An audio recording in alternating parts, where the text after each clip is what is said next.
স্বাগত জানাচ্ছি আপনাদের এই প্রিয় বাংলা ডিজিটাল সংবাদ চ্যানেল রোজ বাংলায়। দেখে নেব আজকের বিশেষ সংবাদগুলি বিস্তারিত। তার আগে আপনাদের কাছে ছোট্ট রিকোয়েস্ট, আমাদের সংবাদগুলি আপনি প্রথমবারের জন্য দেখে থাকলে চ্যানেলটিকে অবশ্যই সাবস্ক্রাইব করবেন, পাশের বেল আইকনে ক্লিক করবেন সংবাদগুলি আমাদের নিয়মিত দেখবার জন্য। আর আপনি কোন এলাকা থেকে, কোন জেলা থেকে সংবাদ দেখছেন সেটাও কমেন্ট বক্সে লিখে জানাতে ভুলবেন না। কী ধরনের সংবাদ দেখতে আপনি ইচ্ছুক সেটাও লিখে জানাতে পারেন কমেন্ট বক্সে। হিন্দু ছাত্রীদের হিজাব পরার কঠোর নির্দেশ, সাসপেন্ড বাংলাদেশের 2 শিক্ষক। পালা বদলের পর থেকে একের পর এক ঘটনায় সংবাদ শিরোনামে উঠে এসেছে বাংলাদেশ। এবার বাংলাদেশের এক সরকারি স্কুলে হিন্দু ছাত্রীদের হিজাব পরার নির্দেশ দেওয়ার অভিযোগ উঠল 2 শিক্ষকের বিরুদ্ধে। তাদের মধ্যে একজন প্রধান শিক্ষক। রংপুরের কামাল কাকের মুসলিম উদ্দিন বালিকা উচ্চ বিদ্যালয়ের এই চাঞ্চল্যকর ঘটনা প্রকাশ্যে আসতে অভিযুক্তদের সাসপেন্ড করেছে জেলা প্রশাসন। যদিও 2 শিক্ষকই অভিযোগ অস্বীকার করেছেন। জেলা শাসক মোহাম্মদ রবিউল ফয়সল জানান, বুধবার স্কুলের বেশ কয়েকজন শিক্ষার্থীর বিক্ষোভের প্রেক্ষিতে অভিযুক্তদের সাসপেন্ড করা হয়েছে। ওই 2 শিক্ষক গীতাপাঠ নিয়েও বিভিন্ন অপ্রীতিকর কথা বলেছেন বলে অভিযোগ, যার জেরে স্কুলের হিন্দু পড়ুয়াদের মধ্যে চরম ক্ষোভের সৃষ্টি হয়। ফলে তড়িঘড়ি এই পদক্ষেপ নেয় প্রশাসন। অভিযুক্তদের থেকে 10 দিনের মধ্যে লিখিত জবাব চাওয়া হয়েছে। বুধবার সোশ্যাল মিডিয়ায় ছাত্রীদের প্রতিবাদের একটি ভিডিও ভাইরাল হয়।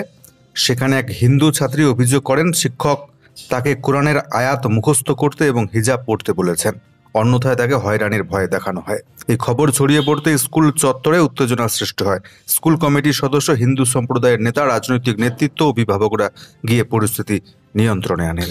অন্যদিকে প্রধান শিক্ষক মোস্তাফিজুর রহমান এবং ইসলাম ধর্মের শিক্ষক মাওলানা মুস্তাফিজুর রহমান দুজনেই অভিযোগ অস্বীকার করেছেন। আবারও একবার চরম বিপর্যয়ের মুখে নেপাল। ভয়াবহ বন্যা, প্লাবিত নেপালে মৃত বেড়ে 170। বিহারে বন্যা সতর্কতা জারি করল নীতিশ কুমারের সরকার। ভয়াবহ প্রাকৃতিক বিপর্যয়ের সম্মুখীন আবারও নেপাল। একদিকে বন্যা, অপরদিকে ভূমিধসে লাফিয়ে লাফিয়ে বাড়ছে মৃতের সংখ্যা। ইতিমধ্যেই 170 জনের বেশি মানুষের মর্মান্তিক মৃত্যু হয়েছে নেপালে। আহত আরও 200 জন, নিখোঁজ প্রায় 50 জন। শুক্রবার থেকে বন্যায় দেশটির পূর্ব এবং মধ্য অংশ পুরোপুরি প্লাবিত হয়েছে। এর মধ্যে হরপাবান পরিস্থিতিকে আরও ভয়াবহ করে তুলেছে। পুলিশ সূত্রে জানা যাচ্ছে, কাঠমান্ডু উপত্যকায় ক্ষয়ক্ষতির পরিমাণ সব থেকে বেশি। কমপক্ষে 322টি বাড়ি, 16টি সেতু পুরোপুরি ক্ষতিগ্রস্ত হয়েছে। তবে বিপর্যয় মোকাবিলা বাহিনী 3626 জনকে উদ্ধার করেছে। জোর কদমে চলছে উদ্ধার কাজ। স্থানীয়দের মতে গড়ে গত 40 থেকে 45 বছরে এই ধরনের বিপর্যয়ের সম্মুখীন হয়নি নেপাল দেশটি। জানা গিয়েছে, শনিবার ধাদিং জেলায় ধসের কবলে পড়ে একটি বাস, মারা গিয়েছেন 19 জন। ভক্তপুরে বাড়ি ধসে পড়ে 5 জনের মর্মান্তিক মৃত্যু হয়েছে। ধসের জেরে মাকওয়ানপুরের একটি ফুটবল প্রশিক্ষণ কেন্দ্রে 6 খেলোয়াড়ের মর্মান্তিক মৃত্যু সংবাদ আসছে। বাকিরা জলের তোড়ে ভেসে গিয়েছে। উল্লেখ্য, শুক্রবার এবং শনিবার লাগাতার ভয়াবহ বৃষ্টির ফলে দেশটির প্রধান নদী বাগমতির জলস্তর বিপদসীমার উপরে দিয়ে বইছে। নেপালের এই বিপর্যয়ের আজ এসে পড়েছে ভারতেও। শনিবার ভোর 5টা পর্যন্ত কোশি নদীর ওপর বীরপুর ব্যারেজ থেকে 6,61,000 কিউসেক জল ছাড়া হয়েছে। 56 বছরের ইতিহাসে যাকে নজিরবিহীন বলেই মনে করছেন বিশেষজ্ঞরা। 1968 সালে এই ব্যারেজ থেকে ছাড়া হয়েছিল 7,88,000 কিউসেক জল। গন্ডক নদীর বাল্মীকি নগর ব্যারেজ থেকেও 5,38,000 কিউসেক জল ছাড়া হয়েছে, যার ফলে রবিবার বিহার সরকার রাজ্যের উত্তর, দক্ষিণ এবং মধ্য অংশে বন্যা সতর্কতা জারি করেছে। ক্ষতিগ্রস্ত হতে পারে 13 জেলার 16 লক্ষেরও বেশি মানুষ। 2টি ব্যারেজ থেকে প্রচুর পরিমাণে জল ছাড়ার ফলে ইতিমধ্যে পশ্চিম এবং পূর্ব চম্পারণ, গোপালগঞ্জ, আরারিয়া, কাটিহার, পূর্ণিয়া সহ বেশ কিছু জেলার নিচু অঞ্চলগুলি প্লাবিত হতে শুরু করেছে। শেষ খবর পাওয়া পর্যন্ত পশ্চিমবঙ্গের ফারাক্কা ব্যারেজ থেকেও প্রচুর পরিমাণে জল ছাড়া হচ্ছে। এবার তোলাবাজির অভিযোগ খোদ ভারতের অর্থমন্ত্রী নির্মলা সীতারামনের বিরুদ্ধে। এফআইআর দায়েরের নির্দেশ দিল আদালত। এবার তোলাবাজির অভিযোগ খোদ অর্থমন্ত্রী নির্মলা সীতারামনের বিরুদ্ধে। অভিযোগ, তিনি নির্বাচনী বন্ডের মাধ্যমে বিজেপির হয়ে টাকা তুলেছেন বাজার থেকে। এ কাজ করতে এমনকি তিনি ব্যবহার করেছেন এনফোর্সমেন্ট ডাইরেক্টরেট বা কেন্দ্রীয় সংস্থা ইডি এবং আয়কর দপ্তরকেও। গুরুতর অভিযোগে বেঙ্গালুরুর কোর্ট অর্থমন্ত্রীর বিরুদ্ধে পুলিশকে এফআইআর দায়ের করার নির্দেশ দিল।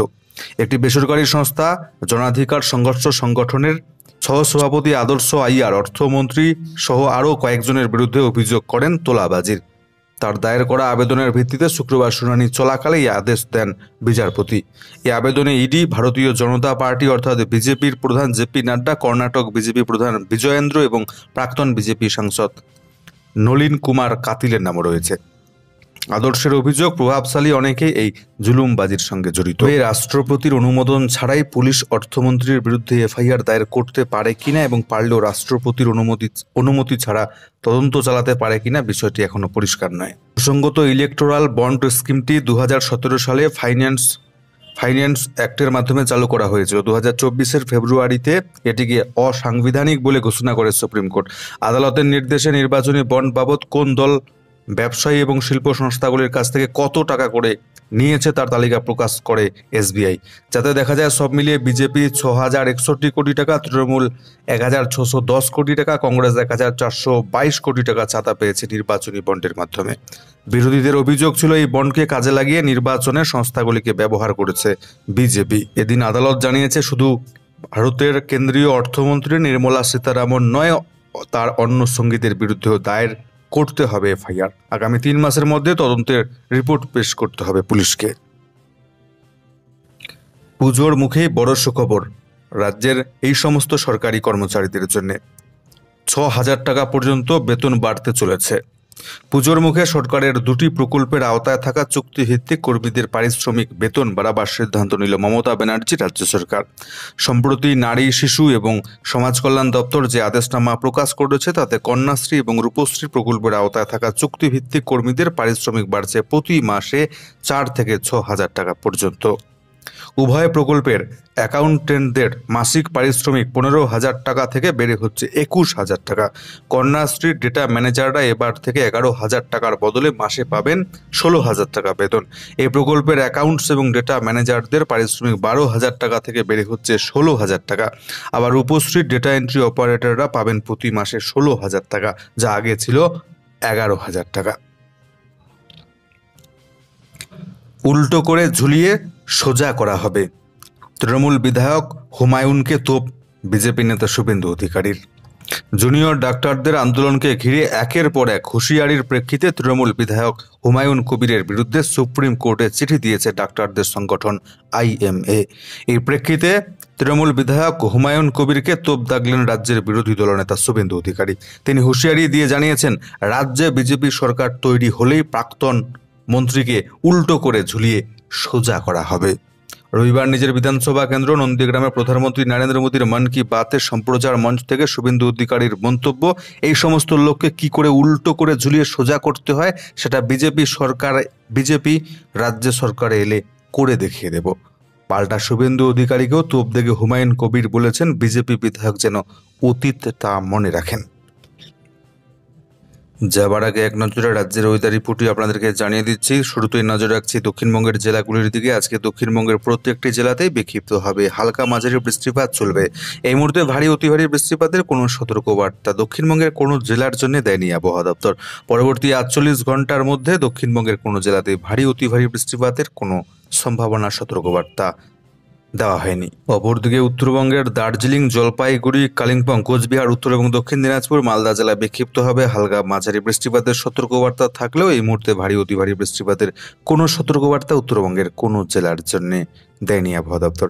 আলিপুরদুয়ার জেলার সামান্য কিছু স্থান জুড়ে আজকে সামান্য হালকা বৃষ্টিপাতের সম্ভাবনা রয়েছে।